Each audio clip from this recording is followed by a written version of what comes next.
This program contains true stories of rescues. All of the 911 calls you will hear are real. Whenever possible, the actual people involved have helped us reconstruct the events as they happened.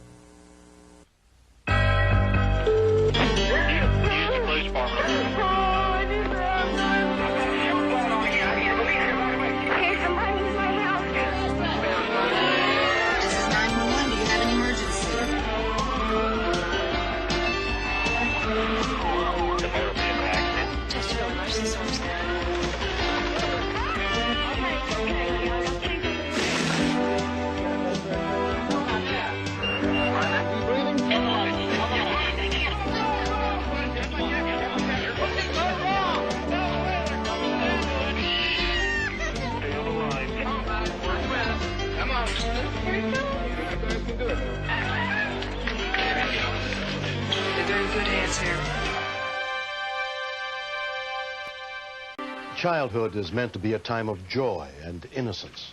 But it's also a time when the difference between what is safe and what is dangerous is not yet clear. As Elaine Munyon was tragically reminded on March 4th, 1992, at her home in Shawnee, Kansas.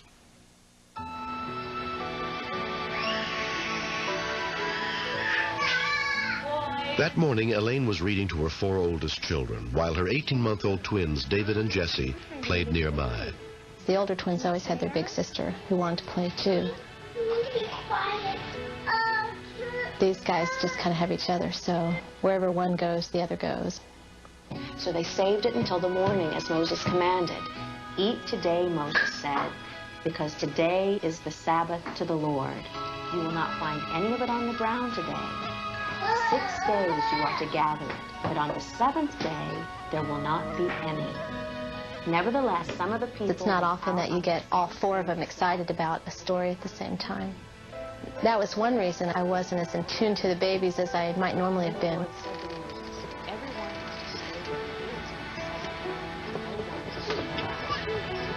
Do you remember what manna is? Yes, yes. It's bread, and what does it taste like?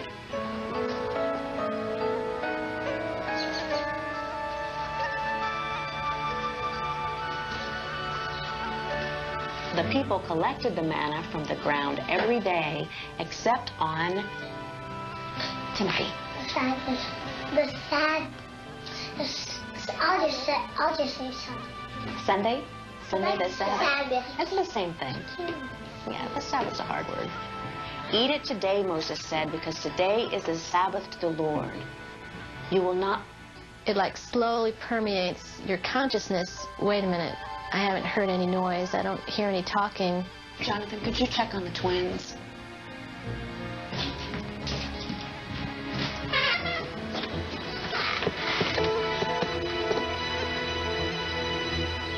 Mom, the babies are in the pool.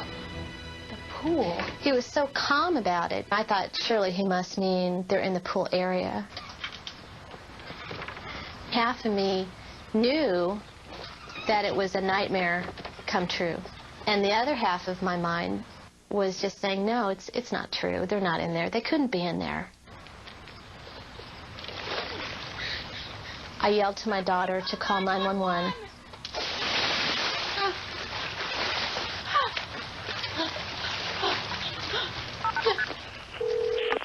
Shawnee 911, your emergency. My baby brother's in the pool. What's wrong? My mom's outside. My baby brother's in the pool. We think he's drowned. Okay, let me transfer you to the ambulance. Don't hang up. Fire and ambulance, where do you need us? Go ahead. What's the problem? She hung up. She said that her mother's outside and the little boy was in the pool and they think he drowned. Rescue units were immediately dispatched to the address that had automatically come up on the screen.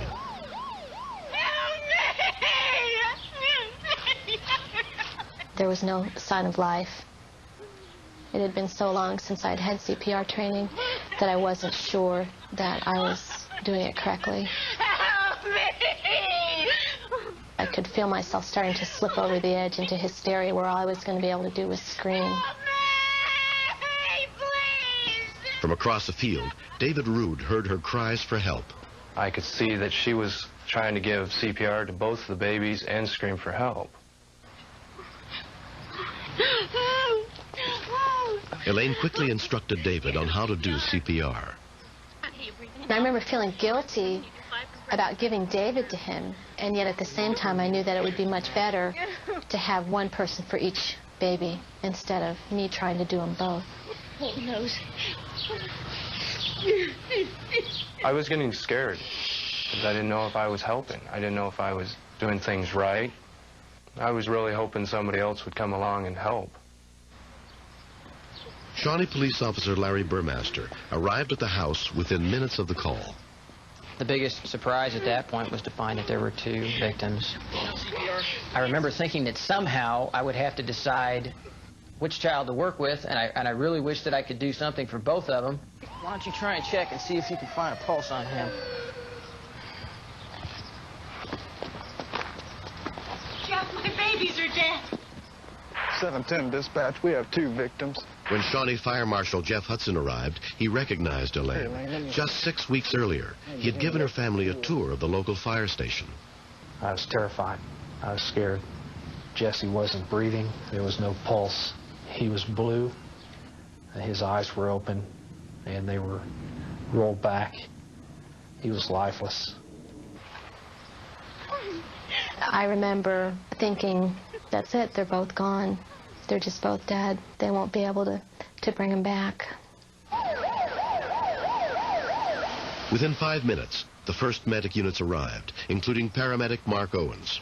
He immediately went to work on David, whose condition was extremely critical. He was so cold, all his peripheral veins constricted, so we had to go through the bone into the actual bone marrow and give him IV fluids that way. We had to suction water out of his lungs at that time also. No spontaneous respiration. Jesse was taken by ambulance to the nearest hospital. His twin brother David, still in critical condition, was taken by helicopter to Children's Mercy Hospital 20 miles away. As soon as Rob Munyon heard what had happened to his youngest sons, he rushed home from work. I had a sick feeling in my stomach.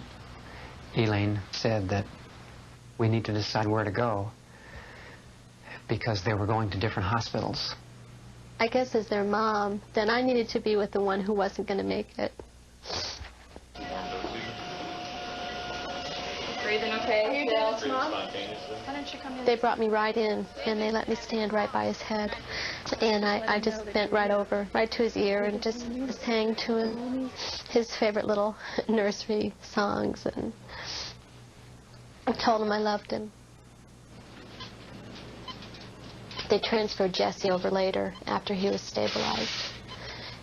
They felt like they would get better faster if they were together. We asked about the possibility of brain damage. And of course, at that point, they couldn't give us much of an answer. They said it would take some time to tell. Elaine stayed with her babies through the night. I remember as the hours went on and David still didn't wake up, becoming more and more concerned that there would be brain damage. And I remember praying and asking God, please don't take Jesse's playmate away. The next morning, the twins were examined by pediatric critical care physician Brad Vaughn. Okay, good boy. In my experience, the majority of these children that suffer a near-drowning episode will have brain dysfunction. And to see them recover so dramatically and come back to a normal neurologic state was very uplifting and heartwarming. David, where's Jesse's nose? Yes, that's right. Yes, that's right. When Jesse reached over and patted David, and David was awake and looking around, I just knew that they were both okay, and I felt like all those broken pieces of my heart were just back together again. 2 months later, Jesse and David have fully recovered without any sign of brain damage. You just can't ever be too safe with babies. They don't understand danger the way we do. Now we have the pool cover drained, and we never let the babies out on the deck unless an adult is there. Get a bubble. Go get the bubble. There you go. They're cute and they're happy. and I love him very much, and I'm really glad God saved him. We're very thankful for all the emergency workers. I just feel this incredible love for them. I mean, they saved the lives of my children, and I'm so thankful for that. Can you say wow?